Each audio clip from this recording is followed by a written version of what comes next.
Je n'oublierai jamais le bruit de la pluie contre la vitre du train quand j'ai franchi la frontière du Lot-et-Garonne. Le wagon était presque vide. Et pourtant j'avais l'impression que tout le monde me regardait.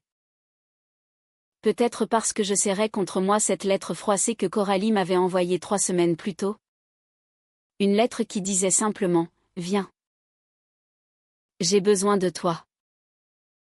Je ne peux plus porter ça seule. » Je descendis à Agen sous une averse froide de novembre. Le quai sentait l'humus et le métal rouillé. Je n'avais prévenu personne? Pas même elle. Que j'arrivais ce soir-là. Je voulais la surprendre. La prendre dans mes bras. Lui dire que Paris. Les disputes. Les silences. Tout cela était derrière nous. Nous nous étions quittés en août sur un quai de gare aussi. Mais à Saint-Lazare. Et elle pleurait déjà. J'avais cru que c'était à cause de la distance. Je comprenais seulement maintenant que c'était à cause de bien autre chose. Je pris un taxi jusqu'à Villeneuve-sur-Lot. Les rues étaient désertes. Les façades de pierre blonde luisaient sous l'eau. Quand le chauffeur me déposa devant la maison familiale des Duval, celle au volet vert que Coralie m'avait tant décrite, je restai un long moment sous la pluie avant de sonner. La lumière du perron s'alluma brusquement. Ce ne fut pas Coralie qui ouvrit. Un homme d'une 60aine d'années. Grand. Droit. Cheveux poivre et cils impeccablement coiffés. Me dévisagea. Il portait un pull en cachemire beige et une expression que je n'oublierai jamais, un mélange de courtoisie glaciale et de mépris contenu. « Vous désirez » demanda-t-il d'une voix posée. Presque douce. Qui me fit frissonner davantage que le froid. Je cherche Coralie Duval. Il inclina légèrement la tête. Comme s'il pesait chaque mot. Ma fille n'est pas là. Mais entrez donc. Mademoiselle ? Sandrine Lacombe. Un sourire mince étira ses lèvres. Ah. La fameuse Sandrine. J'attendais votre visite. Mon cœur manqua un battement. Comment pouvait-il savoir mon nom ? Coralie m'avait toujours juré que son père ignorait tout de notre relation. Elle disait qu'il était traditionnaliste, catholique pratiquant, ancien notaire respecté de la ville, et qu'il ne comprendrait jamais. Elle avait peur de lui. Je le voyais maintenant dans ses yeux à lui, une peur symétrique, mais froide, calculée. Il s'effaça pour me laisser entrer. L'entrée sentait la cire et le bois ancien. Des portraits de famille accrochés au mur, Coralie enfant. En robe de communion, Coralie adolescente. Raquette de tennis à la main, Coralie à 20 ans. Diplôme en poche. Souriant à côté de cet homme qui me fixait maintenant comme une intruse. Asseyez-vous. Je vous en prie. Dit-il en désignant le salon. Un feu crépitait dans la cheminée. Il me servit un thé que je ne touchais pas. Coralie est partie hier soir. Elle m'a laissé une lettre pour vous. Il sortit de sa poche une enveloppe blanche, identique à celle que j'avais reçue, mais plus épaisse. Mon prénom y était écrit d'une écriture tremblante que je reconnus aussitôt. Elle m'a tout raconté. Mademoiselle Lacombe. Tout. Les mots tombèrent comme des pierres dans le silence. Je sentis mes mains trembler sur mes genoux. Je ne comprends pas, elle m'avait demandé de venir. Elle vous a écrit cela avant notre discussion. Hier soir. Nous avons eu une conversation décisive. Elle a choisi de partir. Seule. Pour réfléchir. Loin de tout cela. Il prononça, tout cela, comme on parle d'une maladie honteuse. Je levai les yeux vers lui. Pour la première fois, je vis une fêlure dans son masque, une douleur ancienne, profonde, qu'il tentait de maîtriser. Vous savez, mademoiselle, Coralie est ma seule enfant. Depuis la mort de sa mère, elle est tout ce qui me reste. Je l'ai élevée avec des valeurs. Le respect, la famille, la continuité. Je ne nie pas qu'elle vous aime. Elle me l'a avoué en pleurant.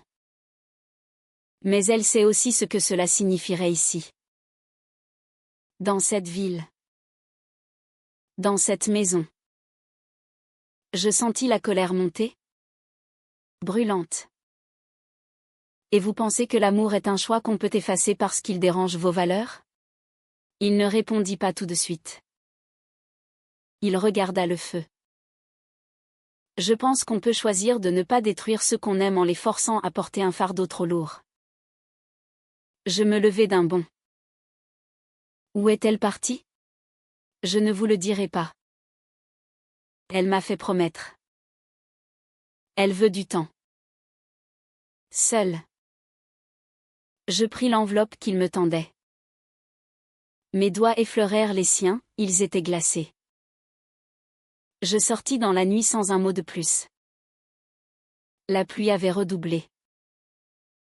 Je marchai jusqu'à la place de la mairie, m'assis sur un banc mouillé et ouvris la lettre. Sandrine. Si tu lis ceci, c'est que mon père t'a accueilli. Je suis désolée. Je n'ai pas eu le courage de t'affronter moi-même.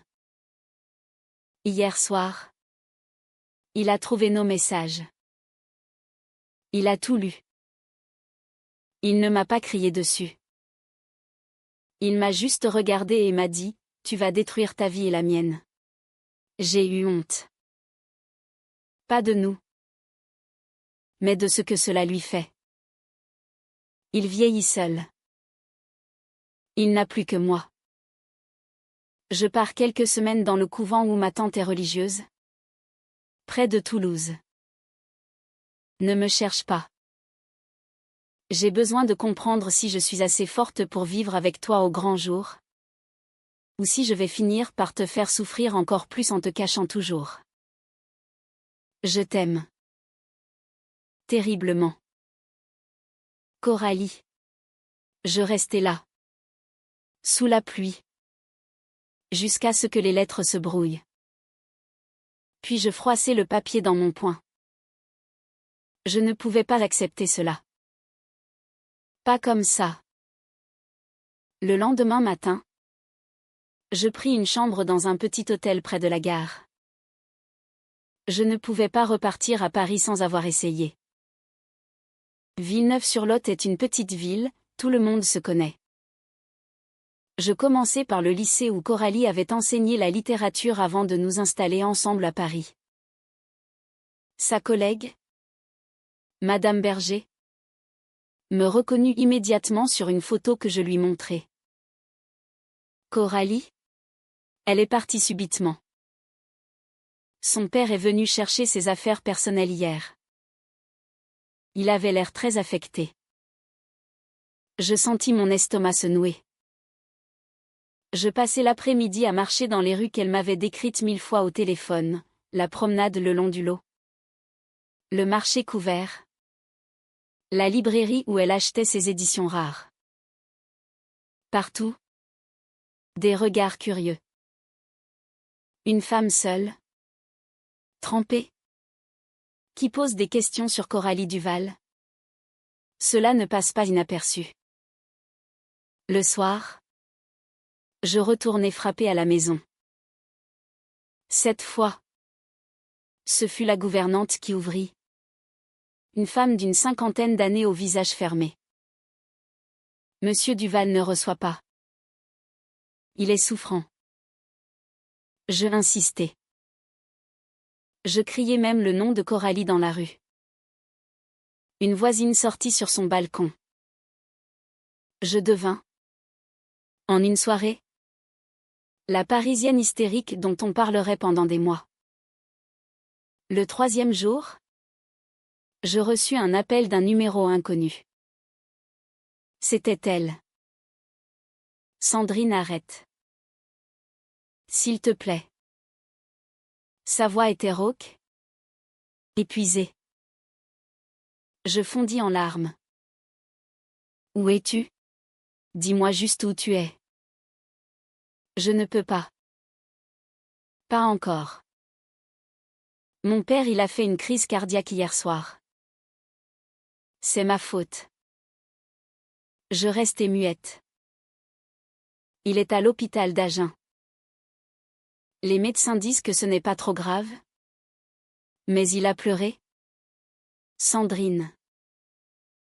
Pour la première fois de ma vie. Je l'ai vu pleurer. Il m'a dit qu'il préférerait mourir plutôt que de me voir vivre dans le péché. Ce sont ses mots. Je ne sais plus qui je suis. Je voulus répondre. Mais elle continua. Plus bas, j'ai besoin de temps. Si tu m'aimes, respecte ça. Ne reviens pas ici. Pas maintenant. Elle raccrocha. Je restai le téléphone à l'oreille jusqu'à ce que la tonalité me vrille les tympans. Je pris le train du soir pour Paris. Mais je ne pouvais pas abandonner. Pas complètement. Pendant 2 mois, je vécus comme un fantôme. Je gardai son appartement, arrosai ses plantes, répondis à ses rares messages laconiques. Son père sortit de l'hôpital. Elle resta auprès de lui. Un soir de janvier, je reçus un mail. Pas d'elle, mais de sa tante religieuse. Ma nièce me demande de vous transmettre ceci, elle rentrera à Paris au printemps. Elle veut vous parler. En personne. Mais elle a une condition, que vous acceptiez de rencontrer son père d'abord. Seul à seul. Elle dit qu'elle ne pourra pas choisir entre vous deux si vous ne vous êtes pas regardé dans les yeux. Je fixai l'écran pendant 1 heure. Puis je répondis, j'accepte. Mars arriva avec les premières jonquilles le long du lot. Je revins à Villeneuve. Cette fois, je prévins. M. Duval m'attendait dans le salon, assis dans le même fauteuil. Il avait maigri. Ses traits étaient plus creusés, mais son regard restait vif. Asseyez-vous. Mademoiselle Lacombe. Je m'assis. Le silence dura longtemps. Je ne vous aime pas, commença-t-il calmement. Pas parce que vous êtes une femme. Je ne suis pas si borné. Mais parce que vous représentez tout ce que je n'ai pas su protéger chez ma fille, sa liberté de choisir autre chose que ce que j'avais prévu pour elle. Je voulus protester. Mais il leva la main. Laissez-moi finir. Quand sa mère est morte, Coralie avait 16 ans. J'ai cru que mon rôle était de la préserver de toute souffrance supplémentaire. Je l'ai surprotégée. Je lui ai transmis mes peurs plutôt que ma force. Quand elle m'a avoué vous aimer, j'ai eu peur pour elle. Pas du quand dira-t-on cette ville s'en remettrait. Mais de la solitude qu'elle pourrait connaître un jour. Quand les regards changeraient. Quand les amis d'enfance s'éloigneraient. Quand elle n'aurait plus que vous. Et si vous partiez? Sa voix se brisa légèrement. Je sentis ma gorge se serrer. Je vieillis. Continua-t-il. Je sais que je ne serai plus là éternellement. Je ne veux pas qu'elle reste auprès de moi par culpabilité. Je veux qu'elle vive. Vraiment. Mais je ne sais pas lâcher prise. Je pris une inspiration. Monsieur Duval, je ne cherche pas à vous enlever votre fille. Je cherche à l'aimer au grand jour. Si elle choisit de revenir vers vous, je respecterai cela. Mais je ne peux pas accepter qu'elle se sacrifie pour ne pas vous faire souffrir. Parce que c'est aussi me sacrifier. Moi. Et elle. Il me regarda longuement. Puis il se leva. Alla à la cheminée. Prit une photo, Coralie et sa mère. Jeune. Souriante sur une plage. Sa mère était une femme libre. Je l'ai aimée précisément pour cela. Et je l'ai étouffée sans le vouloir. Je ne veux pas reproduire la même erreur. Il tendit la photo vers moi. Gardez-la. Coralie vous attend à Paris. Elle m'a annoncé ce matin qu'elle rentrait demain. Je pris la photo. Tremblante. Dites-lui que je l'aime. Et que je tâcherai d'apprendre à vous connaître. Pas pour elle. Pour moi aussi. Je sortis dans la lumière printanière. Les larmes aux yeux. Coralie m'attendait sur le quai de Austerlitz. Elle avait coupé ses cheveux plus courts. Portait un manteau rouge que je ne connaissais pas. Quand elle me vit, elle courut. Nous nous sommes enlacés au milieu de la foule indifférente. Et nous avons pleuré comme des enfants. Dans l'appartement, nous avons parlé toute la nuit. Elle m'a raconté les semaines au couvent, les lettres qu'elle écrivait sans les envoyer, les discussions avec sa tante, la peur de ne plus être assez forte. Je lui ai raconté ma rencontre avec son père. Elle n'en revenait pas. Il a vraiment dit qu'il voulait apprendre à te connaître? Oui. Elle pleura encore. De soulagement. Cette fois. Nous avons reconstruit doucement. Les premiers mois furent fragiles. Elle retournait parfois à Villeneuve le week-end. Seule. Pour voir son père. Il ne parlait jamais de moi directement. Mais il lui demandait des nouvelles de Paris. Un pas minuscule. Mais un pas. Un dimanche de juin. Elle revint avec une nouvelle, son père souhaitait nous inviter à déjeuner pour son anniversaire. Chez lui. Je fus terrifiée. Elle aussi. Mais nous acceptâmes. Le jour venu. Nous prîmes le train ensemble. Dans le taxi qui nous menait à la maison. Elle me prit la main si fort que ça faisait mal. Il nous accueillit sur le perron. Il me serra la main maladroitement. Mais il la serra. Le déjeuner fut étrange, silence. Politesse. Puis soudain il posa une question sur mon travail d'éditrice. Je répondis. Coralie nous regardait. Les yeux brillants. Après le café. Il nous emmena dans le jardin. Il montra les rosiers que sa femme avait plantés. Coralie n'a jamais eu la main verte, dit-il avec un sourire timide. Mais toi, Sandrine, tu aimes jardiner? Je dis que oui. Il hocha la tête. Tu pourras revenir tailler les haies. Si tu veux. Elles en ont besoin. Ce fut tout. Mais ce fut immense. 2 ans plus tard, par un bel après-midi d'octobre, nous nous mariâmes civilement à la mairie du 11e arrondissement de Paris. Nous n'avions invité que 20 personnes. Mais il y avait un invité surprise, M. Duval. En costume sombre. Venu seul en train. Il s'assit au premier rang. Quand le maire demanda si quelqu'un s'opposait, Il resta immobile. À la sortie, il nous embrassa toutes les deux. Sur la joue. Avec raideur. Mais il le fit. Le soir. Au dîner. Il porta un toast. Sa voix tremblait légèrement. À ma fille. Et à Sandrine. Qui m'a appris que l'amour peut prendre des chemins que je n'avais pas imaginés. Je ne comprends pas tout. Je ne comprendrai peut-être jamais tout. Mais je vois que Coralie est heureuse. Et cela me suffit. Coralie pleura dans mes bras. Je pleurai aussi.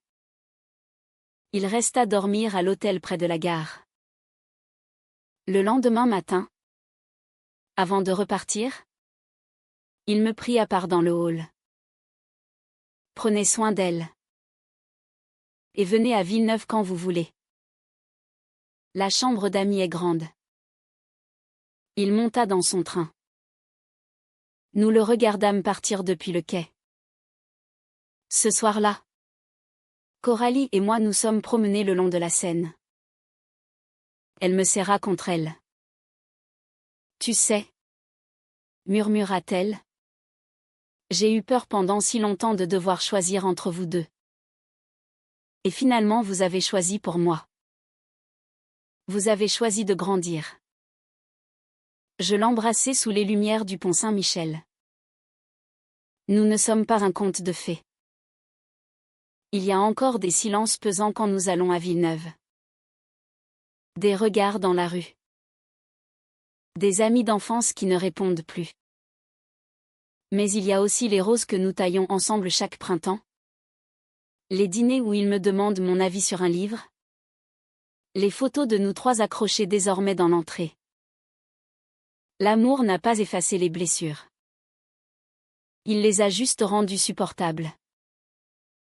Et parfois, quand le vent du sud apporte l'odeur des champs, je pense à cette nuit de novembre sous la pluie. Quand je croyais tout perdre. Je n'ai rien perdu. J'ai gagné une famille plus grande, plus complexe, plus vraie. Et surtout, j'ai gagné elle. Au grand jour. Enfin.